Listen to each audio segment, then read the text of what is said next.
नमस्कार दोस्तों, जय माता दी। अगली किष्किंधा कांड रामायण में आप सबका स्वागत है। चलिए वीडियो शुरू करते हैं। सुग्रीव बोले, व्यक्ति अपना शोक एक सच्चे मित्र के सामने ही खुलकर प्रकट कर सकता है। मेरे प्रिय राम, मैं आपको पूरी कथा सुनाता हूँ। मेरे पिता की मृत्यु के बाद ज्येष्ठ राजकुमार होने के कारण बाली किष्किंधा का राजा बना और मैं उसकी सेवा करने लगा। परंतु बाली के राज्याभिषेक से पूर्व ही माया दानव का पुत्र मायावी एक स्त्री के कारण बाली का शत्रु बन चुका था।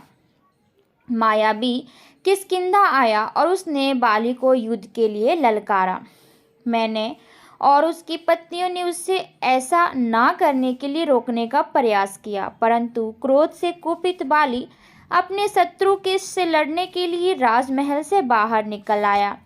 मैं भी अपने भाई के पीछे चल पड़ा और जब मायावी ने हम दोनों को एक साथ देखा तो वो भयभीत हो उठा और वहां से भाग गया।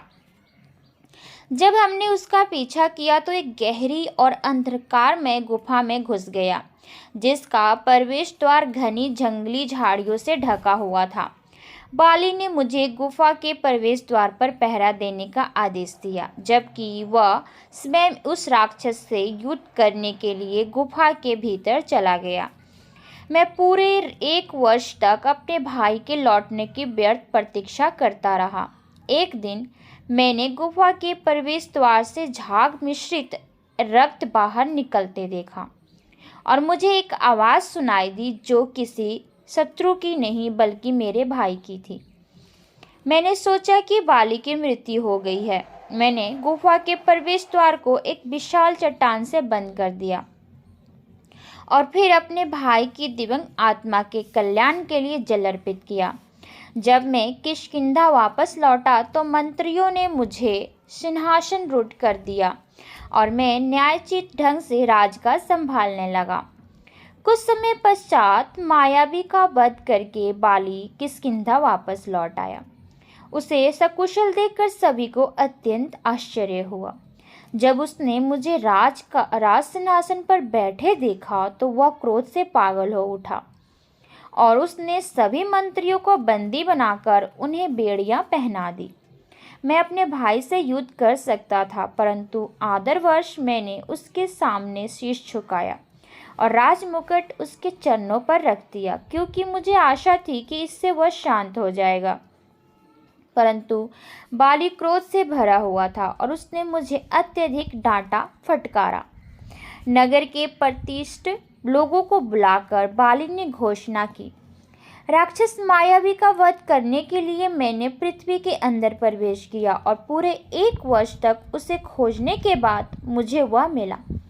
मैंने मायावी को उसके समस्त संबंधियों सहित मार डाला, जिससे इतना रक्त बहा कि गुफा रक्त से भर गई और मुझे इससे बाहर निकलने में बहुत कठिनाई हुई। अंततः किसी प्रकार जब मैं गुफा के प्रवेश द्वार पर पहुंचा तो मैंने पाया कि एक विशाल चट्टान से प्रवेश द्वार को बंद कर दिया गया है।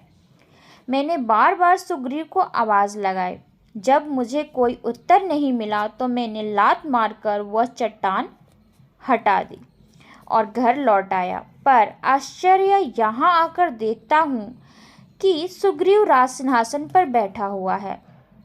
मैं बहुत आराम से यह समझ गया कि सुग्रीव ने मुझे उस गुफा के अंदर कैद करने का प्रयास किया था, ताकि वह आसानी से राज्य पर शासन कर सके। सुग्रीव अपनी बात समाप्त करते हुए बोले, क्रोधित होने के कारण बाली ने मेरी पत्नी सहित मेरी समस्त संपत्ति छीन ली और मुझे केवल एक वस्त्र में किष्किंधा से निकाल दिया। तब से ही मैं इस पर्वत पर अपने सहयोगियों के साथ रह रहा हूँ। राम बोले, मेरे प्रिय सुग्रीव, आप निश्चिंत रहें। मैं बाली का वध कर दूंगा ताकि आप अपनी पत्नी और अपना राज्य वापस पा सकें। तो मिलते हैं अगली वीडियो में, तब तक के लिए इजाज़त दीजिए। धन्यवाद।